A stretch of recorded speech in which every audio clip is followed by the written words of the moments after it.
Hey everybody, Florentine Yu-Gi-Oh here, back again at last with another video. This time, but before we get into what the video is, I just want to say, letting you all know I'm not dead. Basically just a short video here by myself in the house this time. Friends and cousin have not been able to come over the past couple weekends to play cards, so that's why the channel is kind of gone on slow-mo for a little bit, and also, you know, still no locals are in my area because of the pandemic, unfortunately. So I'm just kind of popping this video out, just saying hello, I'm not dead, and this is also going to be a little deck profile getting back into the character decks. I'm going to have probably my cousin come over this weekend, and my main man Mike is going to be over probably throughout the week, and we'll try and get some videos done. But anyway, with all that out of the way, just giving you a quick little update. Just with personal things going on, etc. We're going to go into a character deck profile. This deck profile has actually been requested from a fan. And yes, I do have a lot of deck profiles to catch up on, so look forward to that character deck specifically. So here we go. This is how I'm going to show you guys how I built my 40 card Siegfried von Schroeder deck profile, because we are the Germans. The Germans reign supreme! Thus you can defeat the Valkyries and all that assorted malarkey. So Siegfried von Schroeder's deck is a very interesting one, because these cards weren't released into the TCG till long after their anime debut, so they kind of had to go up with the power creep that has gone on since then, which means that, but without like staples and things like that, Siegfried's deck is very clunky. It can brick quite a bit, but if you get the right hand at the right time or the right draw at the right time, this deck can steamroll anybody almost. Like, I don't know how Kaiba was able to beat this. In fact, if I go, I can't remember if Kaiba, it's been so long since I did that video, I can't remember if Kaiba won or not. I think Siegfried came out on top, actually, in our character deck duel that we had between Kaiba and Siegfried. I do want to do Joey versus Siegfried. That sounds kind of fun too. But anyway, with the deck, we play our monsters. We play 3 Valkyrie Brunhilde. Brunhilde is the best monster in his deck. If you're asking where Sigrun and Erda are, they were released after Siegfried's time was long gone in the show. They were released purely as support for the real life deck, and weren't used by Siegfried at all. So we're only using cards that we're only using the monsters that Siegfried used, basically. So which is why you're not going to see Sigrun, Shesta, Erda, Virt, and Funt. Things like that. So 3 Brunhilde is basically his boss monster. It's unaffected by spell effects, and that's very strong in character deck duels. It is a 2 tribute monster with 1800 attack. I think every one of your monsters, except for 3 copies of one of the Valkyries, is a level 5 or higher. That makes summoning monsters actually very difficult in this deck without spell effects, without other card effects to bring them out much easier, which this deck does if it can get it at the right time. So this card also gains 500 attack for each monster your opponent controls, which is why it starts out at 1800, because it can get really big if your opponent has a big board. And then when your opponent declares an attack, you can also have this card lose to 1,000 defense. So she has 2,000 defense, so you can do it twice. And if she does that, Valkyrie monsters I control can't be destroyed by battle until the end of the turn. So that's really good. It gives her... Valkyries have a very big winner-take-all OTK type of strategy, but the fact that this deck also has some defense with some of its monsters' effects is also very good. So 3 of the Valkyrie Brunhilde, then 3 of our only normal summon. This is Valkyrie Dreit. Valkyrie Dreit is very good for this deck. I don't think there are any erratas in this deck, actually. We just kind of balanced it out by changing ratios of certain cards and not actually changing any of the effects.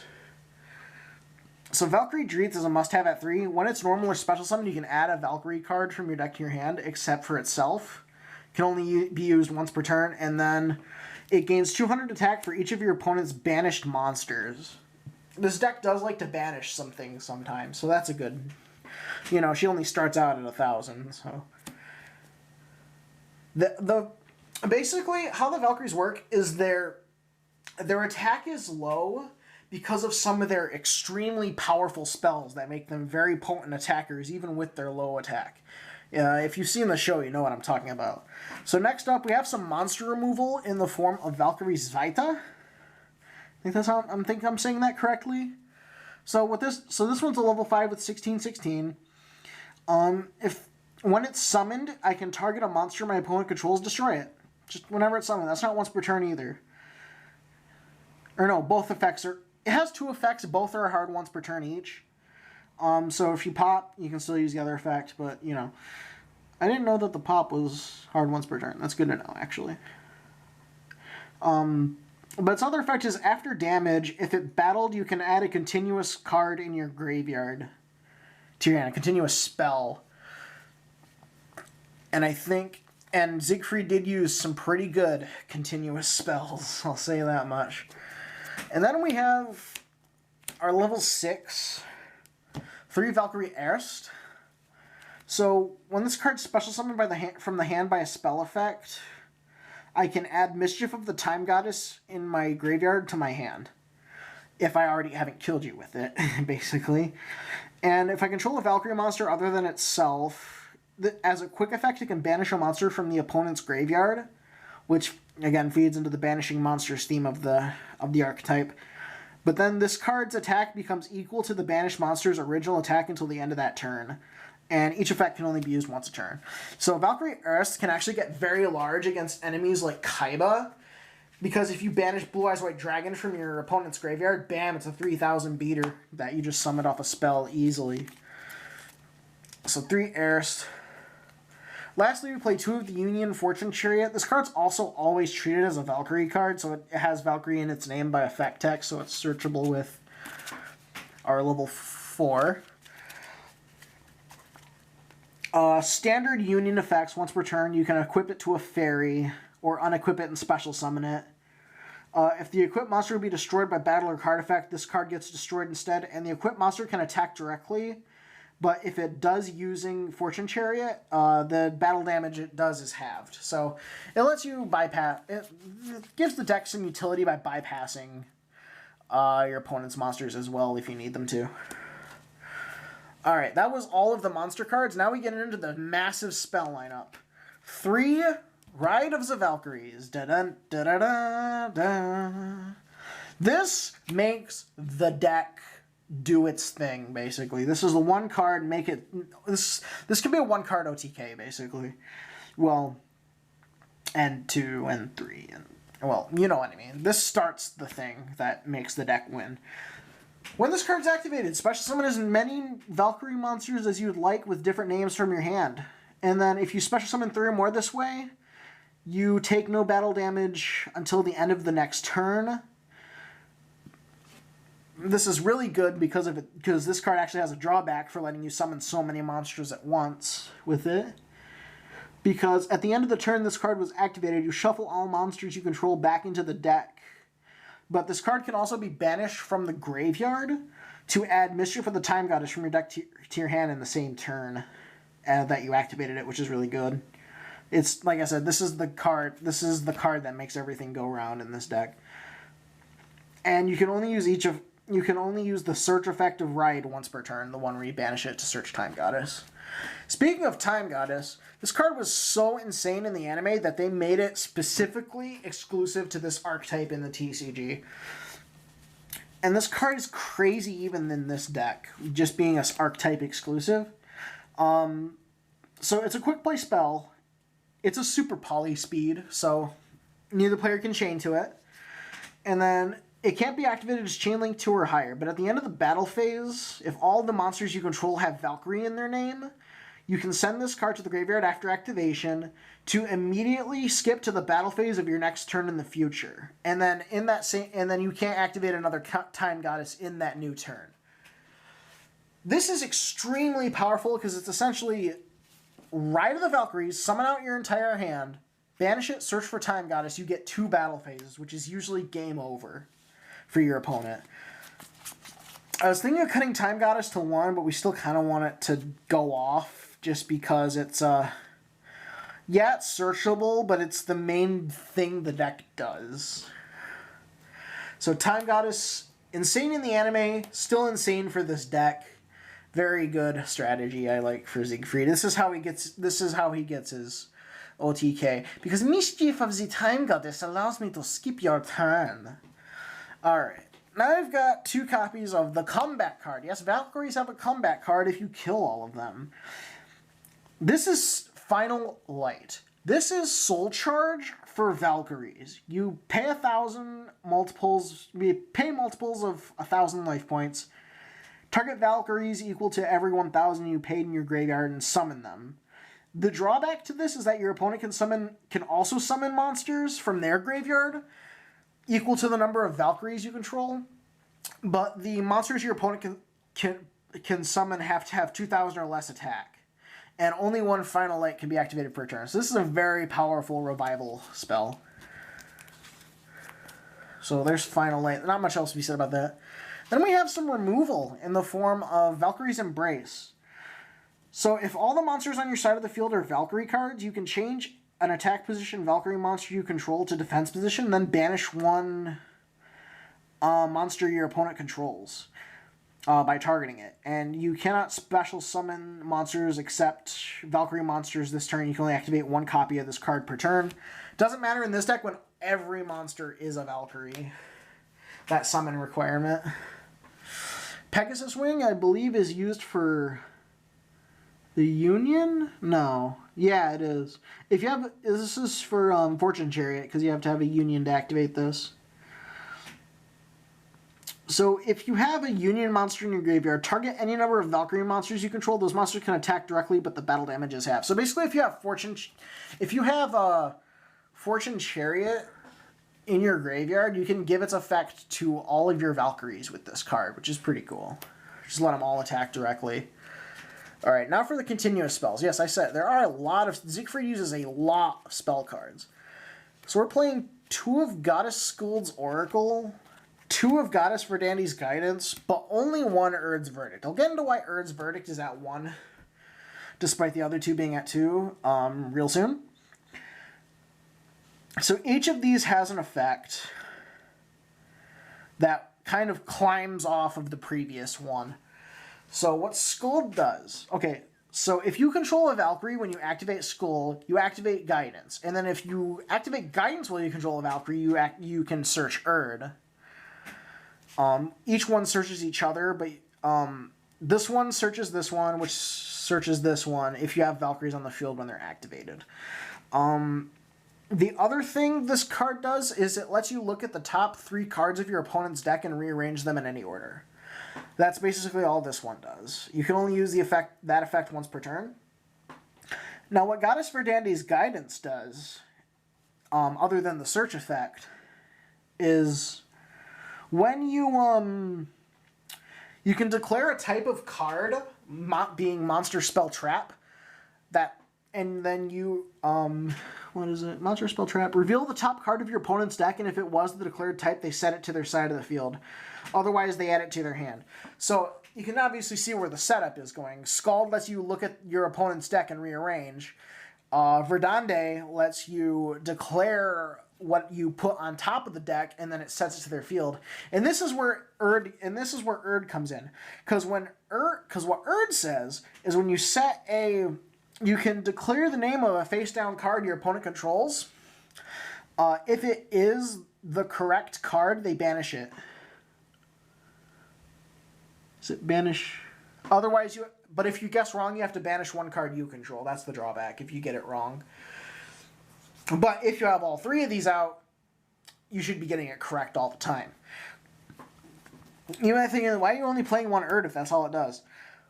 Urd has another effect attached to it. She doesn't search any of the other 2, but she has a very powerful effect for character decks. in that while this is on the field, your opponent cannot target or destroy Valkyrie monsters with their card effects. This is why we only play one Erd, because otherwise, if we played multiples of this, it's way too powerful. That getting that level of protection off of one card is just way too strong to be in multiples. If they MST this in a character duel, they deserve it because it's just that strong otherwise. So only one Erd Verdict, and it's searchable with the other cards anyway. We just don't want drawing. We just don't want to establish a big board too quickly and then have this to protect them all consistently. That's why we're only playing this as a one of, essentially. I don't know if you can hear that, but it is actually storming outside at the house. All right, next spell card. Be quiet out there. Griffin's Feather Duster is kind of like one of those weird filler cards that was only seen in his hand but not actually used. But it still kind of helps with the deck because you run so many spells that can be situational at times. It can clog your back row, and if you're doing enough damage with your extra goddesses and things like that, it can clog your back row. This blows up all. Why not turn those cloggy back row into life points? So what this basically does, it destroys your own back row, but you gain 500 points for each card destroyed by this effect. And like I said, he actually had this in his deck. It was one of those filler cards that was seen in his hand, but we usually don't like to go by those unless we're kind of not really sure what to put in for our 40th card. So this was kind of it right here. And we didn't want to double up on Erd's Verdict. Staples. Pot of Greed, Graceful Charity, Monster Born, and Mystical Space Typhoon. Just all generic good cards that characters have used. He actually did use Pot, Graceful, and Reborn. MST is just kind of in here as another filler card, but it still works as just a generic thing that characters could have. And that is finally all of the spell cards. So now our traps, we have Apple of Enlightenment. So you can target cards in your opponent's graveyard up to the number of Valkyries you control and banish them.